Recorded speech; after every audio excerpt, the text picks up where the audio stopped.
going on, everyone? Welcome to this week's episode of the Final Whistle. I mean, not this week, this month's episode of the Final Whistle.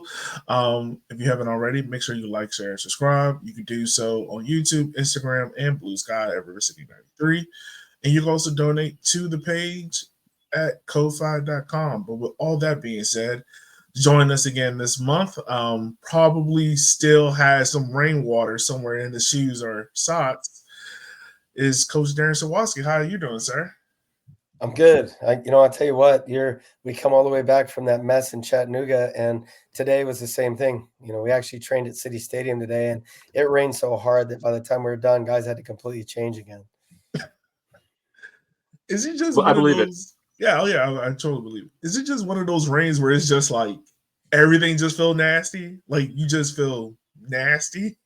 I'm not, you'll have to define nasty for me, but I would tell you that I grew up in Seattle and it rains like every other minute there. So for me, it's really not that big of a deal. We're always kind of used to it. But one thing I figured out about Richmond is, when it rains, everybody slows down 20 miles an hour. And it's like the apocalypse here. So, they shut everything down. But it's, for me, not that big of a deal. I actually think the guys like running around in it, as long as the ball doesn't hold up like it did down in Tennessee. We'll get to that. We'll get to that last part in a minute. But you're definitely right about the rain here. It definitely slows everything down, even snow. But as a teacher, I love a good snow day. I can't complain about those. So let's start off. I mean, obviously, this month has been more or less interesting. A couple of draws. You do have the one defeated against Louisville City, but we'll start off with the Westchester game, the 4-4 draw, the craziness of all that game. How do you process a game like that where you're up right before the 90th minute and then midway through you're down and then you end up drawing it again? How do you process something that should have been a loss but still pull off a draw to death? Well, simply put, we got to do a better job of defending. When you score 7 goals in 2 home games and you don't get more points than 2, it's not good enough. I mean, that's the first part of it. The second part, in no way was the penalty kick call a penalty. So it's we watched it 1,000 times, and if you ask how we analyze it, we analyze every single thing. We went through all 8 goals in Westchester, plus how we defended, how we attacked. We did the same when we played Greenville at home, and we got to get better on the defensive side of things. We made a change this last week, and we got a shutout, albeit not the most perfect game, but the guys are working on it. Yeah. So overall, we're a good 2 months into this season at this point. Big picture, what are you seeing that you're liking out of this group in terms of their on-field performance? Yeah, we have the ability to attack teams in different ways. We have different ways of scoring goals, and we have good weapons. We're scoring goals the way that we need to be. We're just not keeping them out of the back of the net. It's still early in the year. We know what we need to work on. The guys know what they need to work on. As I was saying to you, Matt, when we were talking earlier, if you have injuries or issues in particular areas in Richmond, a lot of times the backup's going to be an academy player or whatever, and it doesn't mean they're not good enough. I thought Beckett Howell had a really good game in Chattanooga, so it's not always a downgrade, but it's definitely something different. So it forces us to adjust, and on our back line, we've struggled a little with injuries. So as we get healthy, I think there'll be more competition. I think it'll tighten up. Yeah.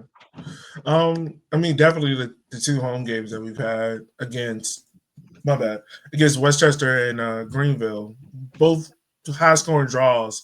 I think the overarching thing about them both is that Josh Kirkland got braces in both. Can you just speak about his confidence definitely coming out of those 2 games? What are some of the good things you saw that he did in those 2 games to definitely score 4 goals? I'll give you 2 answers. The first one's a 10,000-foot view. We pride ourselves in grabbing guys that haven't necessarily, their careers have stalled or whatever, and we kind of resurrect them and help them go. We also grab young players and we help them grow and become what they can be. And, I said this to you guys a month ago when we talked that Kirkland's getting really close. He's getting ready to bust. And, he rewarded my comment. But more importantly for him, he has just gritted his teeth, rolled his sleeves up and dug in and worked hard. He's a very linear player, very much a downhill guy. He can run in behind, but he's getting better in the pockets. The timing of his run, I think when Chandler played him on his first goal, It was the timing of it, where he ran. I mean, that's new for him. He's very smart. He got on the off shoulder in order to score the goal. So he's growing every day, and again, I told you, he has the ability to put up big goals. And I don't think you've seen the last of that. Yeah, I think one of the impressive things is that all 4 of his goals, they've all been different style goals, Yeah. too. It hasn't just been, rinse, repeat, sort of deal. You've seen, him show up in the right spot. You've seen him, create. You've seen him, kind of position him, self well off the ball to, receive. So I think that's quite impressive. Do you have anybody for the upcoming month that you want to call your shot on again? Well, I'll tell you what, we by design in Chattanooga, not the field, but by design, bringing Hayden in when we did was on by design, and Kirkland got to the byline and whipped the ball back. That's an inch away from Hayden scoring a goal there. Hayden's had some looks in games. I played him as a 9. He's not really a 9, but it's because he causes havoc. I think Hayden, whether he's coming off the bench or starting in games, he's a real spitfire, man. He's a spark plug for us, and he was a good signing in the offseason. You're going to see that, but you're also going to see some of the younger guys start to get integrated. Our academy guys are growing like crazy right now. They're starting to put pressure on the veteran guys, which is a good scenario. That's good. Real quick, back to the Hayden thing. If my memory serves correct, he started as the number 9 in the Louisville game, the Jägermeister game. First of all, before we talk about that, how are you managing Jägermeister? Because from an outside fan perspective, it's kind of like, oh, it's cool. We get to play against these USLC teams, but it doesn't really feel as if we can really challenge in that.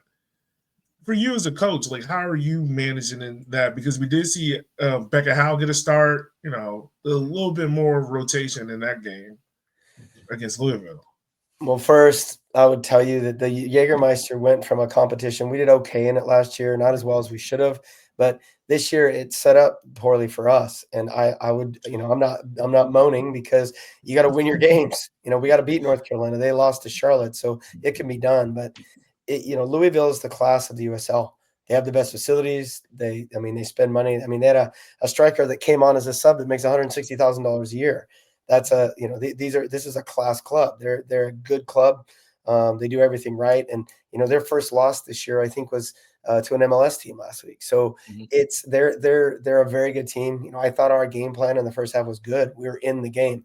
To give up a goal right before the half was really unfortunate. And where it came from just pisses me off, because, we shouldn't have given up that set piece. And, we were unfortunate to get scored on. And, people probably don't recognize we had a couple of chances in that first half. If we nick one, the game changes. So, I'll answer your question more thoroughly, but I'll tell you that Darren, as a coach, probably made a mistake making the changes I made too early. We had a game plan. I think the first half it was working. We chose to make the changes earlier because we got scored on, and I probably would have rode the guys that kept us in the game a little bit longer before we changed to what we were going to do. In regards to managing the Jägermeister, it's difficult for me. If you're going to make it a cup that's interesting, I would make the USL Championship teams come to the League One teams. I would make it more like give them a chance. Give us a chance at City Stadium against these teams. And I know that we play some games there, but I would make them come to us. And then maybe they can host the games once you get out of the round. But good for Charlotte. They beat North Carolina. There's some other things that have happened. I wish the best. We're going to go try to beat North Carolina and advance. And your question about Beckett Howell, Beckett Howell started because he earned the opportunity. He's growing. It's time for him to start getting on the field more, and he's earned that. I thought he did great in Chattanooga also. Yeah, he's started also the Chattanooga game. From Beckett Howell being a young player, what's been the one thing that stuck out? Well, what have been the few things that stuck out for you the most about him? Because it feels as if you have I call it the Baby Ruth class of the first Baby Ruth class of Landon, him, Griffin Garnett, Snedden. It has always felt like he was the one that's in the background, hey, I'm still here, y'all. I'm not in every game, but I'm still here. What's been the thing that stuck out for you the most at that left back spot that you deployed him at the last couple of games? Well, first, Beckett started, I think, the last 4 games of that 23 season when we struggled to score goals. When we went to Knoxville and tied them, there's a play at the end of the game where I think Novignol scores. there's 4 guys. I think Nick's on the field. I think Beckett's on the field. I think, Landon's on the field. I think there were 4, but anyway, my point is we identified him to be able to play left center back and left back going into 24. And Beckett had 2 unfortunate injuries. He had a hamstring during preseason, which kept him all the way out. And then when we came out, he had this weird finger injury where it's an injury where you can't play on it. So he literally missed like 4 months on just the most odd things when in a year that really he should have taken off. So Beckett missed the year that Griffin got last year. And so really he's getting that year now. And the interesting part is I would also argue that Guy Franke is also different pathways, but Guy came out of an NAIA school and he's really a rookie in a lot of ways because he had a lot of injuries last year and didn't get to play enough. So, both of those guys are really young. We're really excited about both. Okay. Matt, I'm sorry. I know I'm asking a lot of questions. You're good. But I'll get in when I have one that makes sense. Yeah. I mean, speaking about Guy, the defense in particular, you've had some rotation there. We've seen the combinations of Guy and Griffin and Dak and Cloudy back there. For Guy, like what I've seen of him is that he's a great enforcer. He works well with the ball is on the ground. He seems to do struggle when the ball is up in the air. Is that something that we're reading correctly, or is it just fans are seeing it differently than what's different coach? Because he seems like he excels in things great, but like the for instance, I think this is really coming from the Greenville game where the game plan was get it long, and you mentioned half in the post game presser about how Griffin Garnett is more of the ball progressor out of the center back pool that you have. So one, we were talking about Beckett, so I'll include him in this. Yeah. Beckett has old school bite to him. Those types of players are hard to find. Guys that are willing to get into a tackle, guys that are feisty. You can stick them with a knife and they'd be like, ow, whatever, and then they go right back at it, right?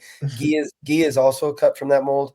Guy is hard, and that's difficult to find.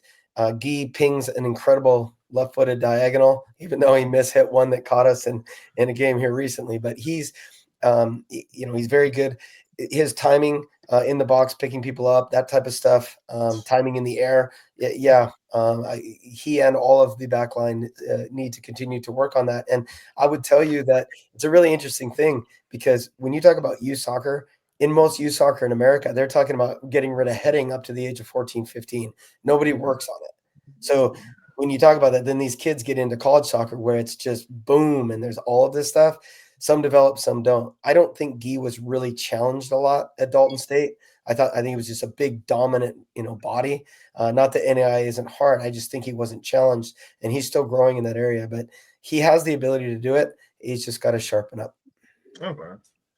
So, Coach, you mentioned a couple answers ago about giving up the set piece goal in Louisville, and one of the things that we had theorized going into the season was that set pieces would be a net advantage for this team. Given we got some big boys in the squad this year, and I think that's come through on the offensive end, but the defensive side of things, maybe not as much as we would have thought.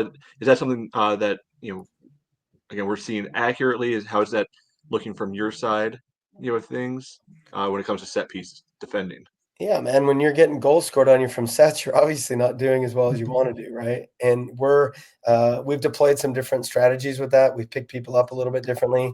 I pride myself on sets. We work really hard on them. We're going to continue to work hard on them. If we have to set up differently in order to stop people's ability to score on us, we're going to do that. We haven't found that sweet spot yet. And again, we've had a couple of injuries here and there, but we got to be better. We got to continue to work on it. Yes, what you're seeing is true. We're getting scored on too much from sets, and we got to clean that up. The good part is with Chandler, with Guy, with Dak, with all of the guys in the box, Josh Kirkland, we have some weapons to score on teams. So, I was really happy we got a shutout in Chattanooga because, even in that slop, when you're talking about corner kicks and wide free kicks, it's really difficult to defend those things. And I thought our guys handled them well. I mean, I'm pretty sure you guys knew the weather going into the game, but like that field was a mess. Like, obviously you knew it was going to be a sloppy game, but did you expect for that field to cut up the way how it did? Well, City Stadium doesn't do that, and No. well, I'm going to tell you that our field drains at like, I don't know, 3 inches an hour, some ridiculously great thing. So even when it's just downpouring, it drains pretty well. We don't know what those fields are like in, Tormenta or Chattanooga. The one thing I would say is I'm really happy they have grass. It would have been better in that game to have turf, but man, out of the 14 teams, I think 9 of them are turf, and they're all varying turfs. Actually, that's not true. 8 of them are turf, and then there's concrete in Naples. But you're in that game, the problem was that the field wouldn't drain. It's not the rain coming down or even the wind that we dealt with. It was the fact that the ball kept holding up. And it was really odd because their kid Knapp, the ball stopped in the box, and he actually got a shot on us because it stopped in the water, and they let the game go. And then 3 minutes later, the ball pops over the top, and Emmy's running onto it, and it stops. And Emmy could have almost chipped the goalkeeper, and he stopped the game. Yeah. I agree that the game probably had to get stopped because you couldn't even pass the ball at that point. But the biggest issue, Elliot, was that the puddles made it impossible. I mean, I think everybody had a 50% pass rating, and I think that's probably, a little bit. Yeah, no, I looked at the stats from this game. Well, I was watching the game because it was DC because of my wife's birthday, and I vividly remember like the second half. I think Dak or someone trying to make a pass, and the ball is like literally the space from me to probably my screen, and the ball just stopped. And it was like it was harsh to watch.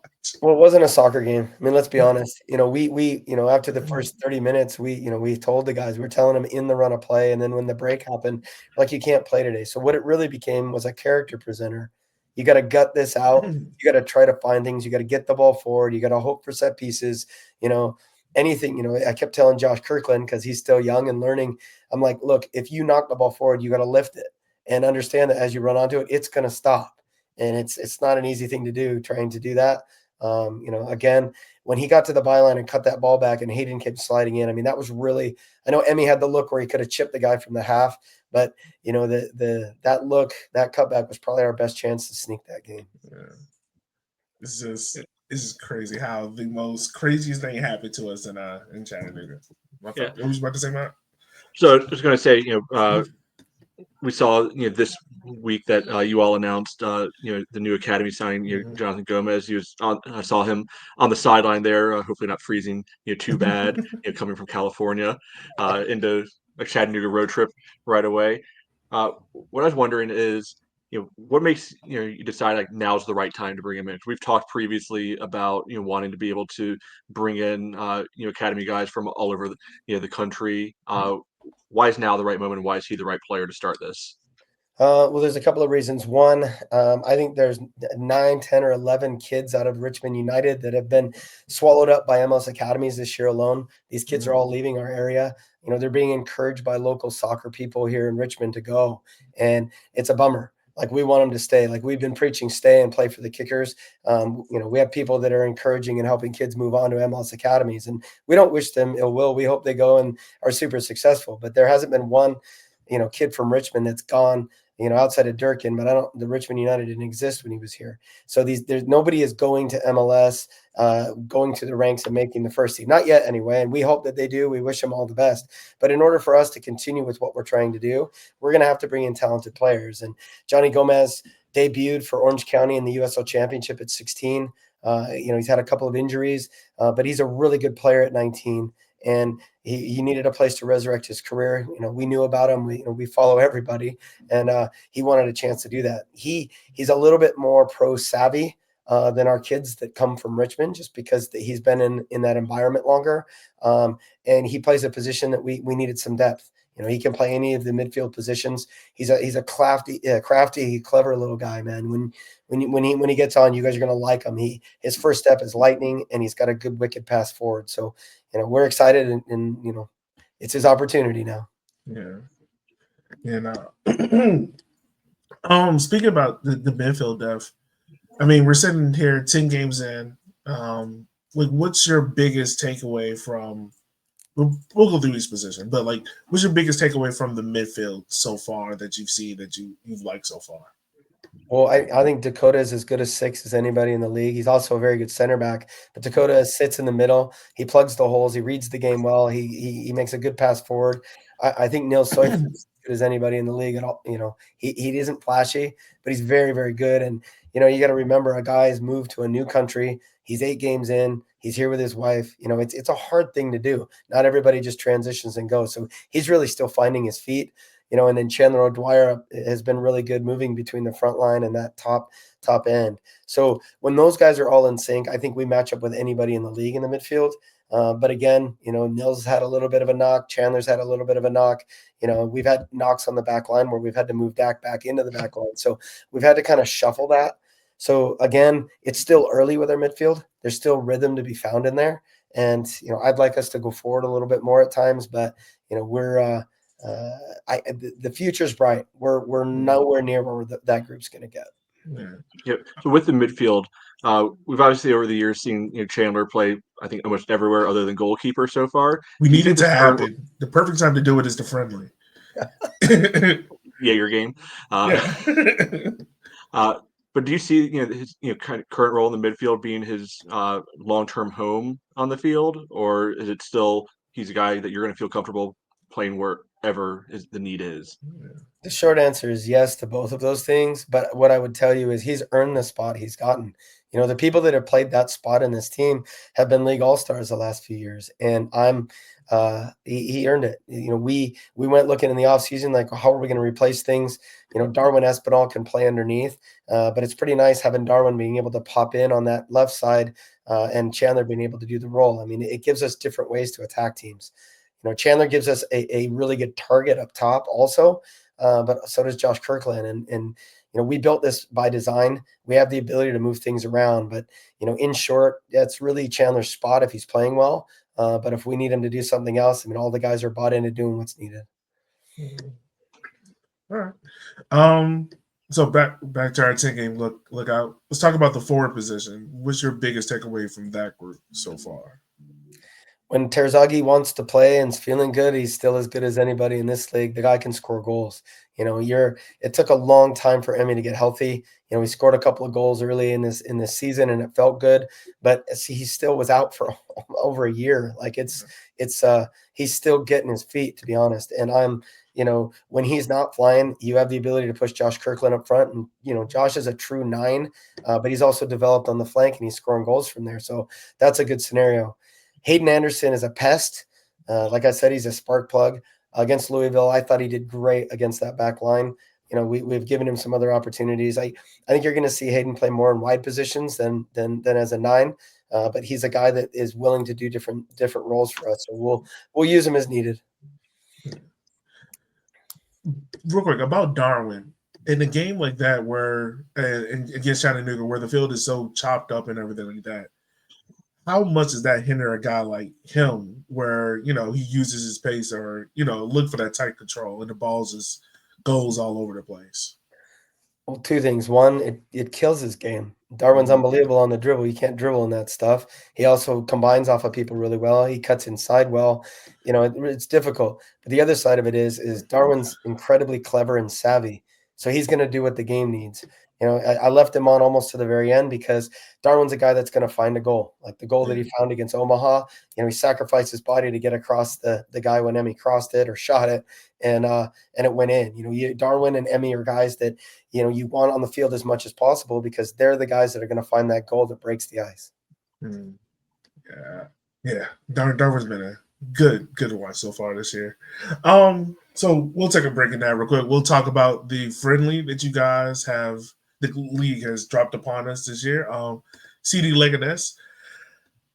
One of you can share with us, how did this friendly come about? And then 2, what does this do for players, the fans, and broader visibility of the club playing against hopefully a La Liga team, given how the rest of the season finishes out?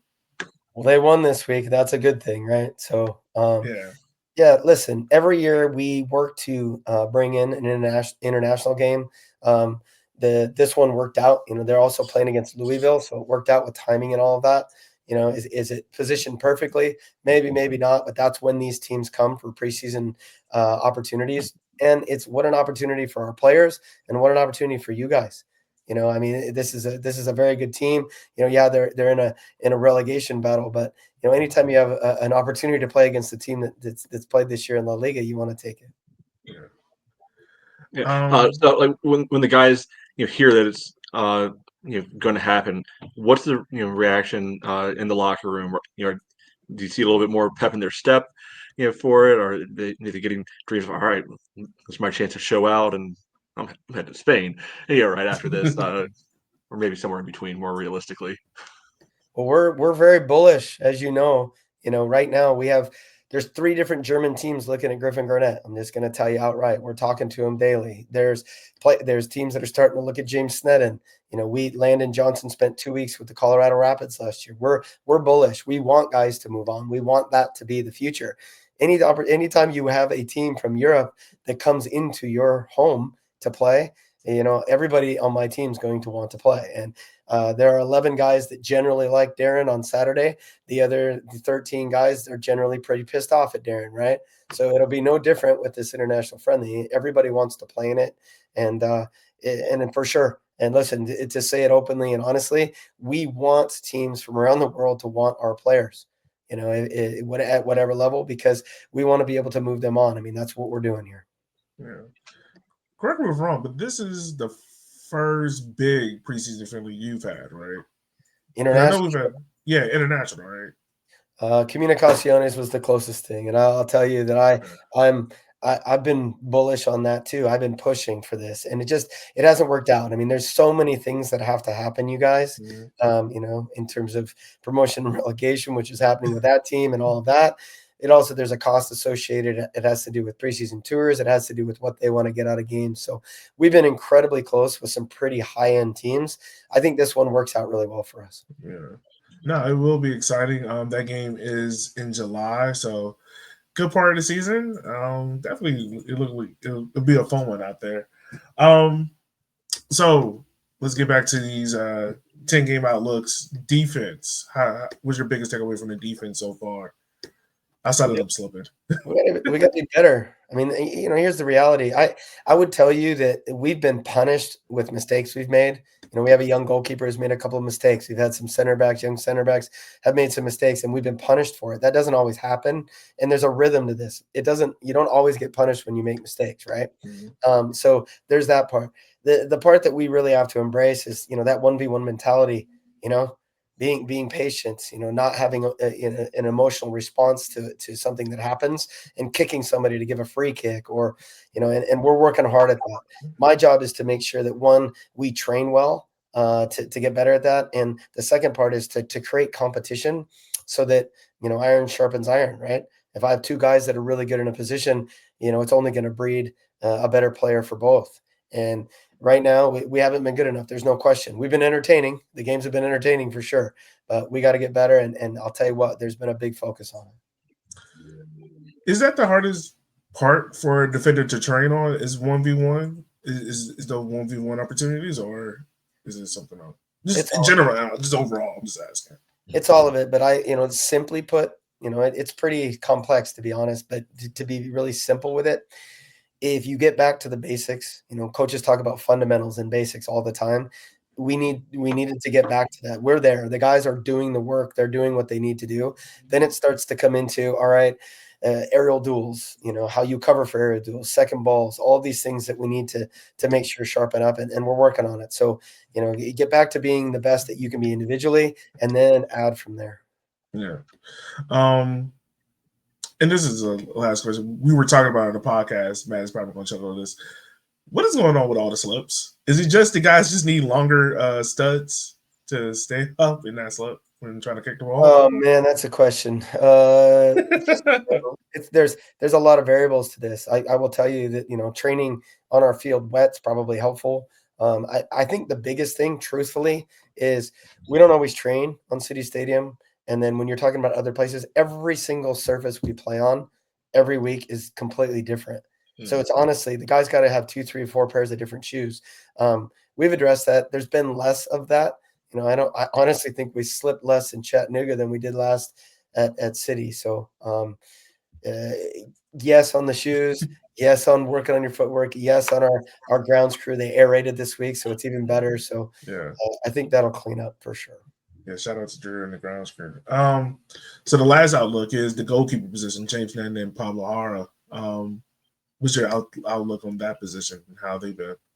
Yeah, they're battling. I'm, James has been ahead of Pablo, so he's played. I mean, I'll say that out. We're very honest with guys.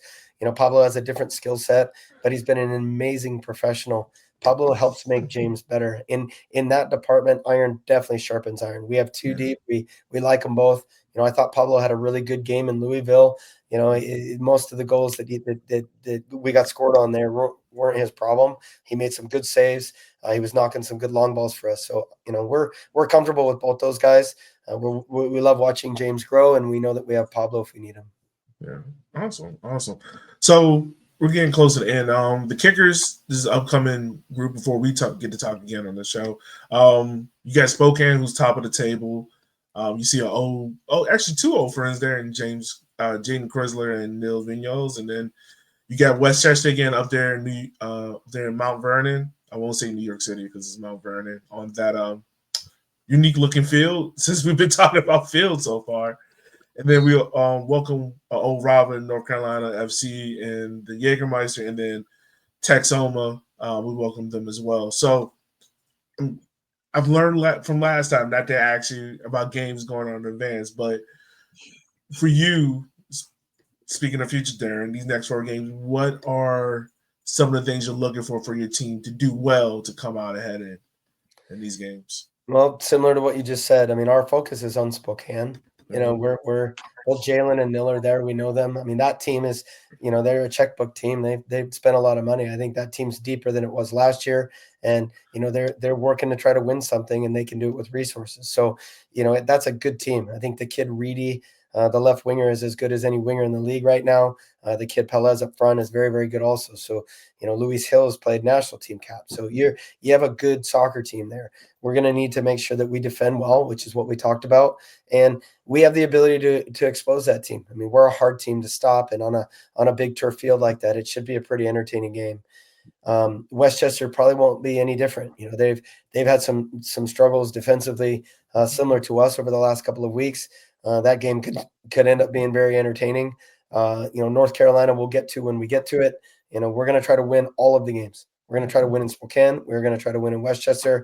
We're going to try to win in North Carolina. And, Texoma is a team that, they haven't had a lot of success yet, but they're also a team that are behind on visas. They have some guys coming in. They had a little better game against Alta this last week. So, they're learning and growing, and they have some veteran guys. So in this league, anybody can win any game. Yeah.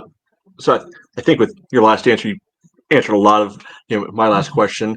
But obviously, even though you and Mika and Evan and the rest of the coaching team seemingly see everyone and everything at all times, you're also a finite crew at a certain point. So, how much of kind of your human capital allocation usually goes to staying focused on your own team versus keeping that big picture view of what's going on around the league? So some teams have resources where they have all kinds of technology. We don't have a ton of resources for that. So we gave up our Y Scout account this year to start a new account called Step Out. They're an Indian company, and they're completely focused on really IDPs. It's data to the absolute end. And what I mean by that is we generally focus way more on our team, Matt. We focus on making our players better individually and collectively. So our technology now has gone more away from the group, truthfully, and it's more on individuals in small groups. And Mika and Connor are absolute resources. They both have IDPs with multiple players. I tend to handle the more veteran guys, but the up-and-comers, Mika and Connor handle those. And obviously Evan's doing an amazing job with the goalkeeping. So we are ultra hyper focused on helping players get better in our environment. So it's way more about us than it is about the opposition. My job as a head coach is just to make sure that we're prepared after all the work we've done so that we know what to expect so that we can apply the work we've done for those players. That's great to hear. And makes the last answer even more impressive how you're able to rattle off everything that went on around the league the last 2 weeks. Yeah, no, that's impressive. I mean, you talk about a man that works particularly hard and keeping everything together. Coach, it's always a pleasure to do these talks to you. Last thing before we get up out of here, the U20s went to the Pathway Classic. Unfortunately, they weren't able to make it out of the group. But can you just speak on that group's experience there and how everything is going with them and their development? Because you did mention there are some kids starting to come up. I think correct me if I'm wrong, but Taco made an 18 recently as well. Beckett Howell. Brandon, I'm not going to pronounce his last name because I will mess it up as well. So just on that group and how they're developing and coming about. Each of the academy guys is at least suited up. We haven't really been able to get him in games because of the way it's played out. You know, Brendan Dobziniak and Jonathan Gomez both traveled with us to Chattanooga. Just the way the game played out, we couldn't get him in the game. Andrew Richmond has been absolutely flying in training. Saren Tacos is a nasty little finisher up front, so he's another attacking guy. You know, we have some good weapons, and you know those guys, with the exception of Johnny Gomez, are all local kids, and you know we're committed to that. You know, a year ago not quite a year ago, when Connor, who's also doing a really good job with that age group, took the group down to the academy finals. You know, we had a really good run. We lost in the semifinal, you know, but that team included Landon and Beckett and Griffin and Snedden, kids that had 18 full months of training with us. The group that we took to the Pathway Classic was a younger team. You know, they were, 15, 16, 17-year-olds. Not all of them had cut their teeth as hard. And, you know, if Saren Tacos he would tell you himself that if he would have nicked a couple of looks there, then maybe we get into the semifinal. But, you know, it goes that way sometimes. The beauty for us is that team is really about developing guys for the pro team. And, you know, we want to win everything that we do, but everybody gained valuable experience there, which only helps the pro team down the road. All right. Matt, any else from you before we wrap up, my good man? No, I mean, Darren, thanks as always for being so open and candid with your responses. I think every time we're surprised, like, oh, he really answered that question. So really appreciative for that. Yeah, there was a few I'm like, oh, okay. And then I remember who we're talking to, which makes us even better. Look, guys, we want to be as transparent as possible. We know how much you guys care. We know we care too, you know, and I'm no one takes more heat than Darren. You know, I know what people say and they do. You know, I wish they'd take it a little easier on my poor wife. But what I would say to you guys is we get it. This is part of the business. But we care.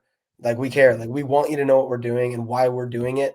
You know, we want Leganés to come in and buy Griffin Garnett. Will that happen?